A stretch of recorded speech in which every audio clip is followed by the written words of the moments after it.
In the name of returning capital conglomerates to the masses, Beijing is cracking down on capitalists, declaring war against big capital manipulation, platform monopoly, and illicit capitals.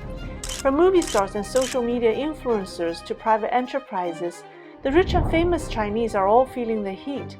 Some have donated vast amounts of money to the regime in order to stay out of trouble. Some have fled China. Some are hoping to navigate through the storm and come out safely. Why did Xi Jinping turn against the capitalists? Hello and welcome, I'm Lei. Welcome to my show.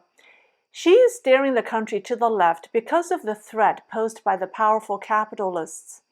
Many of them are directly affiliated with his political enemies and might be colluding with anti-Xi forces in the West to overthrow him. Before we get into that, let's take a look at the reality of the Chinese financial market, as described by a Chinese financial expert who worked for the Ministry of Finance and is now the head of an investment consulting firm in Hong Kong. 就是领导干部的孩子都去做金融了，这件事是需要思考的，不可以这样。他们不愿意做老师，他们不愿意做解放军，他们不愿意做工人，他们也不愿意做高科技，他们全部进了金融机构，他们也不当官，全部进入金融。The Chinese financial industry is controlled by the second and third generations of CCP leaders, the princelings of various factions. Many are educated in the West. Through their families' connections, they got jobs in Wall Street firms before returning to China. JP Chase, Goldman Sachs, Credit Suisse, Deutsche Bank, and Merrill Lynch were all reported to have hired princelings or have the so-called sons and daughters programs designed to hire CCP officials' children. The amount of money the princelings make and control in the capital market created a Wall Street mania among the younger Chinese generations. For party leaders' kids, getting a Wall Street experience and working in finance is the norm. Young people from ordinary Chinese families, some have to pay as much as $12,000 to an agent for an internship opportunity on Wall Street. However, this overzealotry in capital has turned China's capital markets into a creature that's a bit out of control. 在2010年之后一段时间里边，整个中国上市资产里边70%的利润构成是金融和非银行金融机构，现在它下降到60%，但它仍然让我们无法接受。我们认为金融这个行业给中国人的贡献不应超过20%，60%说明你完全越界了。这是第二件事情。第三个现象也是非常残忍的现象，就是我们在讨论普惠金融的时候，出现了 P2P， 出现了大规模的非法集资和金融欺诈。什么意思呢？就是我国的社会主义金融无法照顾底层老百姓的金融需求。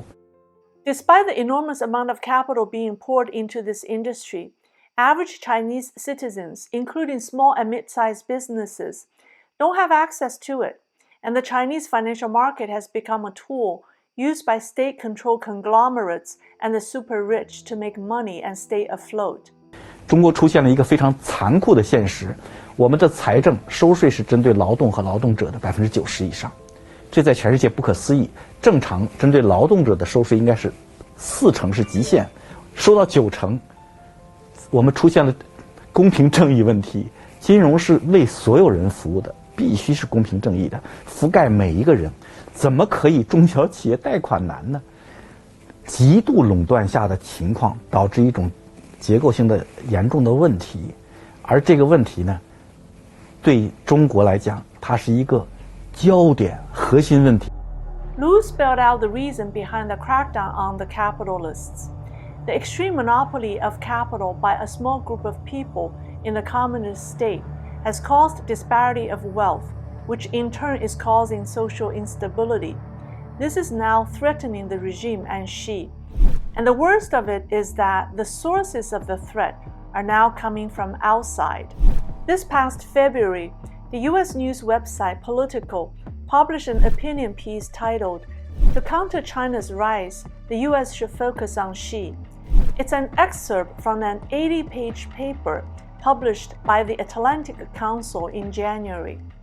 The point of the article is that the United States should unite with the anti-Xi forces within the CCP to remove Xi Jinping from power. The paper's author is anonymous, but is described as a senior U.S. government official who had deep expertise and experience in dealing with China. The paper was published 8 days after Joe Biden took office, obviously with the intention of giving advice on China policy to the new administration.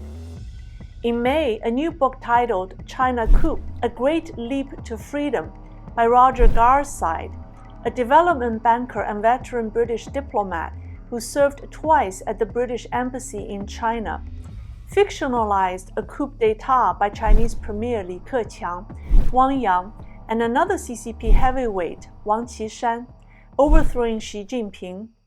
Wang Yang is the man rumored recently to replace Xi. I made 2 videos about the Chinese politics behind the rumor. You can check them out. On August the 13th, George Soros published an opinion in the Wall Street Journal titled Xi Jinping's Dictatorship Threatening the Chinese State. In the article, Soros praised Deng Xiaoping for his knowledge of the West and accused Xi of dismantling what Deng Xiaoping had achieved. Soros called Xi the most dangerous enemy of open societies in the world and posted on Twitter. These anti-Xi voices from the West propose the same idea: remove Xi and coexist with the Chinese Communist Party.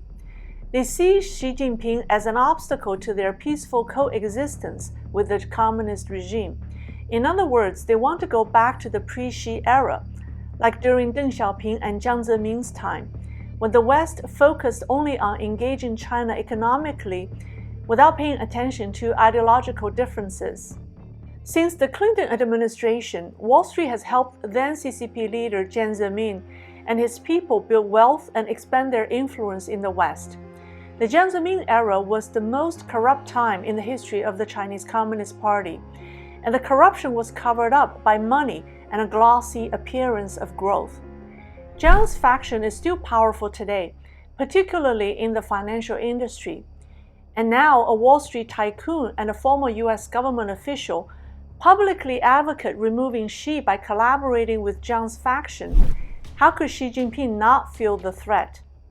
I think his only option to get out of this crisis is to end the communist rule, like Gorbachev did in former USSR. But instead, Xi turned to the left, preparing to shut down the country and going back to Maoist times. People call Xi Jinping the chief accelerator of the CCP, either for its rise or its demise. By turning to the left, he is on his way to end the communist regime, voluntarily or involuntarily, because internal and external crises are beyond remedy at this point, and the Chinese people won't accept going back to the Maoist times. I want to ask everyone an important question. Is it better to leave Xi in his position, to let him accelerate the demise of the CCP, or is it better to install a reformist who's really a communist capitalist, who can coexist with the West and save the CCP from its demise? Let me know what you think. Click here to watch Xi Jinping's successor rumor, and click here to watch the video about factional politics behind the DiDi IPO drama. That's all for today. Thank you for watching. Subscribe. We'll have more exciting topics to come.